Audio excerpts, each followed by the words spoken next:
Hello student, good morning to all of you. जैसे कि बेटा आपको पता है 10th क्लास में मैं आपको क्षितिज भाग 2 में काव्य खंड में लेसन जो है आपका 8 है और 8th लेसन जो है कन्यादान। और सबसे पहले हमारे सामने आता है कि ये इसके राइटर कौन हैं। तो इसके राइटर जो कन्यादान लेसन है आपका बहुत ही अच्छा है, यानी कि बेटियों को सीख देने वाला पाठ है ये।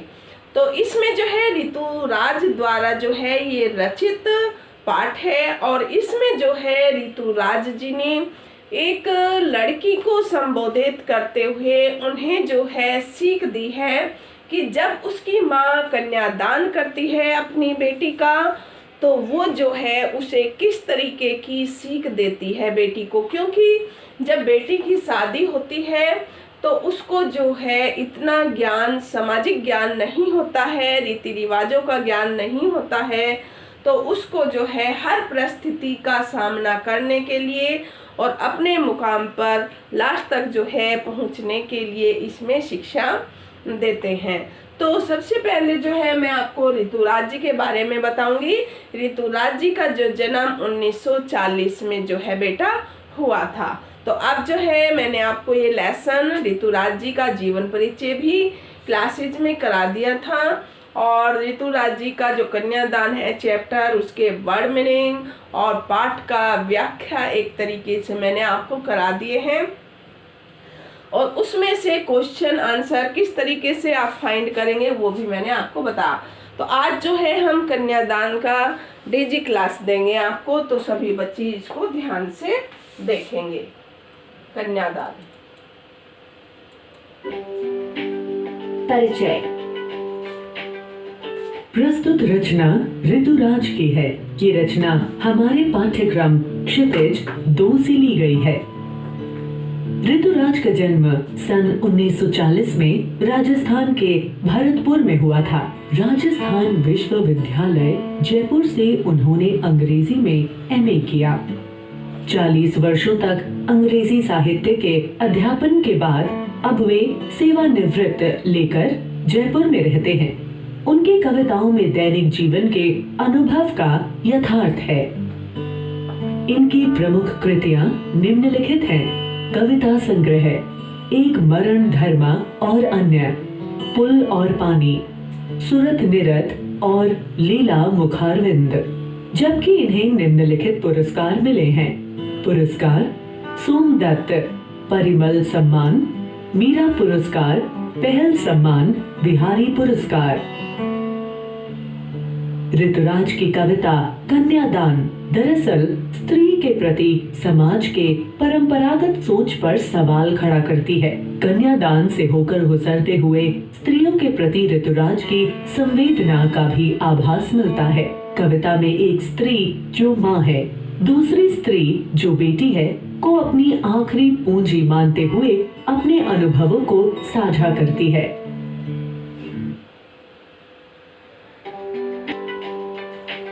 कितना प्रामाणिक था उसका दुख, लड़की को दान में देते वक्त जैसे वही उसकी अंतिम पूंजी हो। लड़की अभी सयानी नहीं थी, अभी इतनी भोली सरल थी कि उसे सुख का आभास होता, लेकिन दुख बाँचना नहीं आता था। पाठिका थी वह धुंधले प्रकाश की, कुछ तुकों और लयबद्ध पंक्तियों की। माँ ने कहा, पानी में झांककर अपने चेहरे में मत रिझाना। आग रोटियां सेकने के लिए है, जलने के लिए नहीं। वस्त्र और आभूषण शाब्दिक भ्रमों की तरह बंधन है स्त्री जीवन के। माँ ने कहा, लड़की होना पर लड़की जैसी मत दिखाई देना।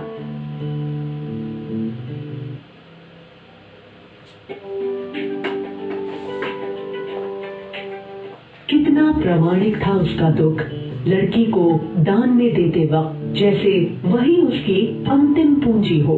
प्रस्तुत पंक्तियों में कवि ने माँ की उस पीड़ा को व्यक्त किया है जब वह अपनी बेटी को विदा करती है। उस समय उसके मन को लगता है जैसे उसने अपने जीवन भर की पूंजी गंवा दी। उसका यह दुख उसके जीवन के अनुभवों से उपजा दुख, समाज की मान्यताओं और स्त्रियों के प्रति सोच से उपजा दुख है। लड़की अभी सयानी नहीं थी, अभी इतनी भोली सरल थी कि उसे सुख का आभास होता था, लेकिन दुख बांचना नहीं आता था। पाठिका थी वह धुंधले प्रकाश की, कुछ तुकों और लयबद्ध पंक्तियों की। बेटी के विवाह के वक्त हर माँ को लगता है कि अभी उसकी बेटी बच्ची है। उसके इस बचपने से माँ के मन में कई आशंकाएं बनी रहती हैं कि उसके बचपने की वजह से ससुराल में उसे दुख का सामना करना पड़ेगा। और किसी भी माँ के लिए ये बेहद दुखद है कि उसकी संतान को कहीं कोई कष्ट हो, खासकर बेटी, जो कवि के शब्दों में किसी भी माँ के जीवन की अंतिम पूंजी है। माँ को लगता है कि अभी वो भोली है, विवाह के बाद वह केवल सुखी जीवन की कल्पना कर सकती है, किंतु जिसने कभी दुख देखा नहीं वह भला दुख का सामना कैसे करेगी। उसे सुख दुख का बोध तो है, लेकिन उसे वो अभिव्यक्त कैसे करेगी। कवि कहता है माँ का अपना अनुभव है जिसे वह अपनी बेटी के संभावित भविष्य के बारे में सोच रही है। कवि कहते हैं कि सुख सौभाग्य को वह अबोध बेटी पढ़ सकती है, परंतु अनचाहे दुखों को वह पढ़ और समझ नहीं सकती। माँ ने कहा, पानी में झांक कर अपने चेहरे में मत रिझाना। आग रोटियां सेकने के लिए है, जलने के लिए नहीं। वस्त्र और आभूषण शाब्दिक भ्रमों की तरह बंधन है स्त्री जीवन के। माँ अपनी बेटी को सीख देते हुए कहती है कि प्रतिबिंब देखकर अपने रूप सौंदर्य पर मत रीझना, यह स्थायी नहीं है। यहाँ माँ अपनी बेटी को आंतरिक सौंदर्य और व्यवहार कुशलता की बात समझाती है। माँ दूसरी सीख देती हुई कहती है कि आग का उपयोग खाना बनाने के लिए होता है, इसका उपयोग जलने जलाने के लिए मत करना। दरअसल यहाँ अपनी बेटी को मजबूत बनने की सलाह देती है कि किसी दुख या मुश्किल से घबराकर जलना मत। कवि यहाँ बेहद सामान्य तरीके से स्त्रियों को लड़ने का हौसला देते हैं। तीसरी सीख देते हुए माँ कहती है कि वस्त्र आभूषणों को ज्यादा महत्व मत देना, ये स्त्री जीवन के बंधन है, इनसे ज्यादा लगाव अच्छा नहीं है। माना जाता है कि स्त्रियों को गहने से बेहद लगाव होता है, परंतु यहाँ कवि माँ अर्थात एक स्त्री के द्वारा ही व्यक्त कर रहे हैं कि ये गहने स्त्रियों के बंधन हैं। सौंदर्य के बाहरी उपादानों से बेहतर आंतरिक सौंदर्य है। माँ ने कहा, लड़की होना पर लड़की जैसी मत दिखाई देना। यहाँ कवि समाज की परंपरागत मान्यताओं और सोच पर जबरदस्त प्रहार करते दिखाई पड़ते हैं। सामान्य तौर पर समाज में लड़की मतलब कमजोर समझा जाता है, मगर यहाँ कवि उन मान्यताओं को सिरे से खारिज करते हुए स्त्री में ऊर्जा भरते हैं कि अगर जरूरत पड़े तो स्त्री की कोमलता, लज्जा आदि को परे हटाकर अत्याचार के प्रति आवाज बुलंद करना।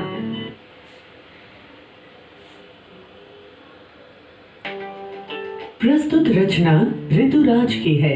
ये रचना हमारे पाठ्यक्रम क्षितिज 2 से ली गई है। ऋतुराज का जन्म सन 1940 में राजस्थान के भरतपुर में हुआ था। राजस्थान विश्वविद्यालय जयपुर से उन्होंने अंग्रेजी में एमए किया। 40 वर्षों तक अंग्रेजी साहित्य के अध्यापन के बाद अब वे सेवानिवृत्त लेकर जयपुर में रहते हैं। उनकी कविताओं में दैनिक जीवन के अनुभव का यथार्थ है। इनकी प्रमुख कृतियां निम्नलिखित हैं: कविता संग्रह, एक मरण धर्मा और अन्य, पुल और पानी, सुरत निरत और लीला मुखारविंद। जबकि इन्हें निम्नलिखित पुरस्कार मिले हैं: पुरस्कार सोमदत्त परिमल सम्मान, मीरा पुरस्कार, पहल सम्मान, बिहारी पुरस्कार।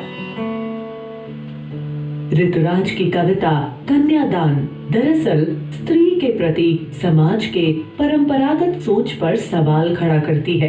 कन्यादान से होकर गुजरते हुए स्त्रियों के प्रति ऋतुराज की संवेदना का भी आभास मिलता है। कविता में एक स्त्री जो माँ है, दूसरी स्त्री जो बेटी है, को अपनी आखिरी पूंजी मानते हुए अपने अनुभवों को साझा करती है।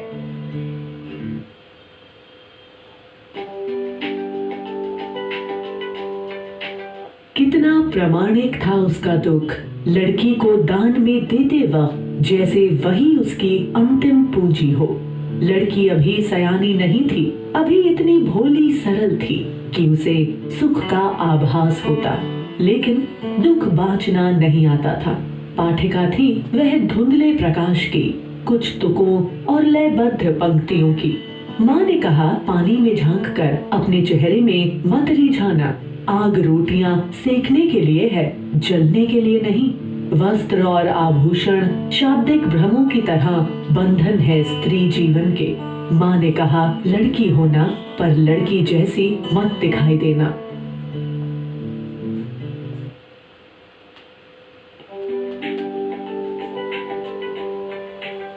कितना प्रामाणिक था उसका दुख।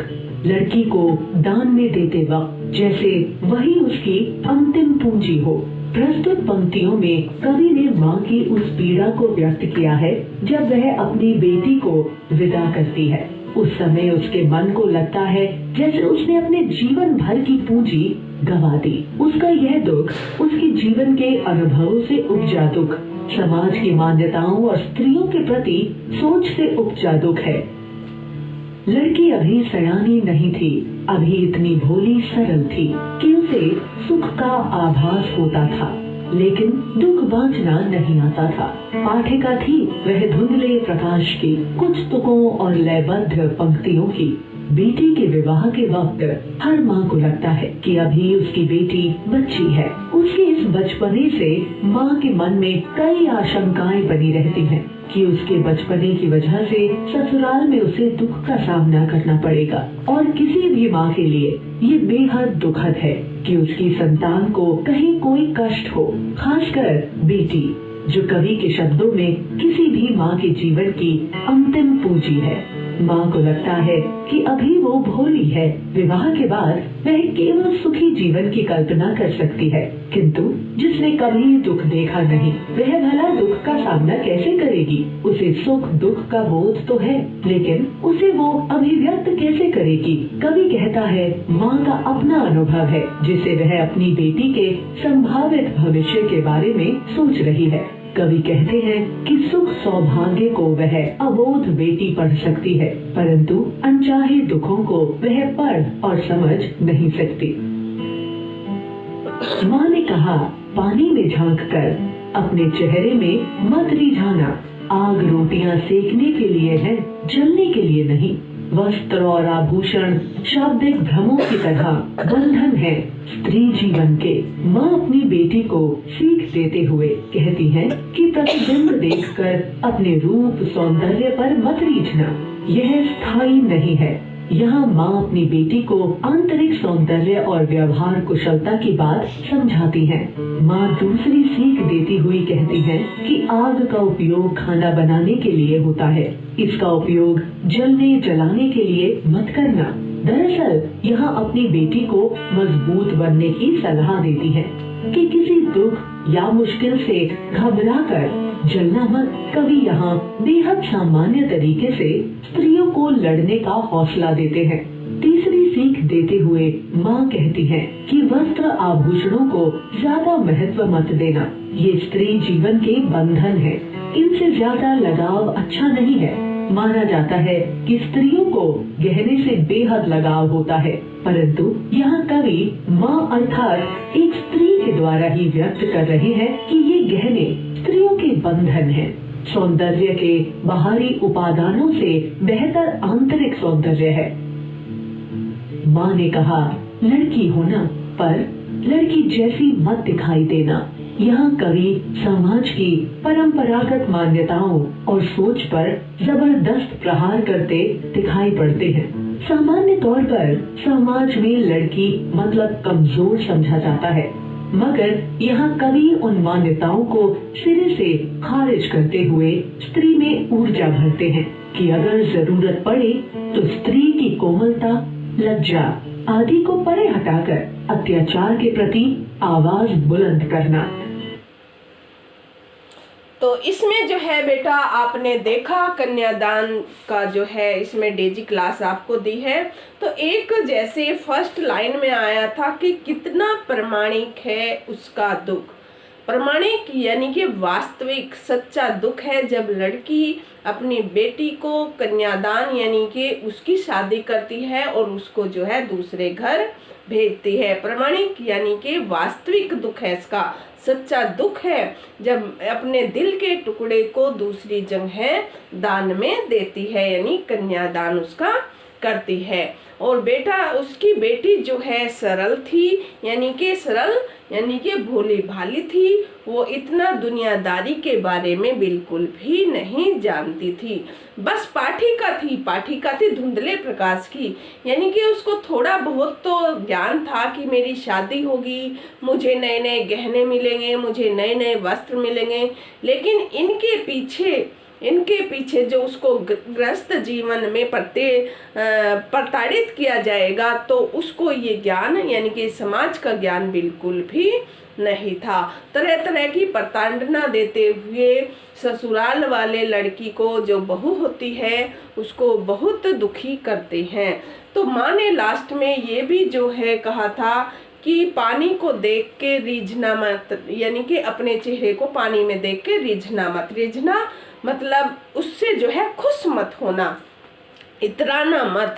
पानी में अपने चेहरे को, अपनी सुंदरता को देख कर आप इतराना नहीं है, और आपने जो है अच्छे रास्ते पर चलना है। और फिर एक सीख ये भी दी है कि रोटी जो है वो आग सेकने के लिए होती है, ना कि वो जलने के लिए।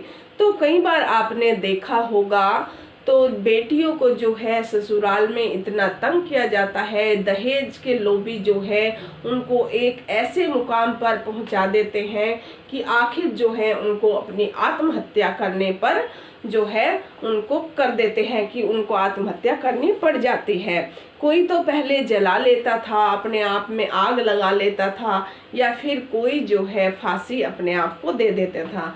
तो इसमें कवि ऋतुराज जी बेटी को उत्साहित करते हुए कि जो है रोटियां आग सेकने के लिए होती है, ना कि जलने के लिए। अगर आपके सामने कोई ऐसा तुक आए कि जो है आपको प्रताड़ित किया जाए, तो आप जो है उनका चुप मत रहना, यानी कि बेटी बनकर मत रहना। यानी कि उन कठिनाइयों का, उन घटनाओं का आपको सामना करना पड़ेगा, यानी कि अवश्य डटकर जो है उसका सामना करना पड़ेगा। तो इसमें जो है ये आपको बताया। तो आज जो है बेटा 10th क्लास में इतना ही। डेजी क्लास लेसन जो है 8 है, ये आपका कन्यादान। आज के लिए इतना ही है। Have a nice day.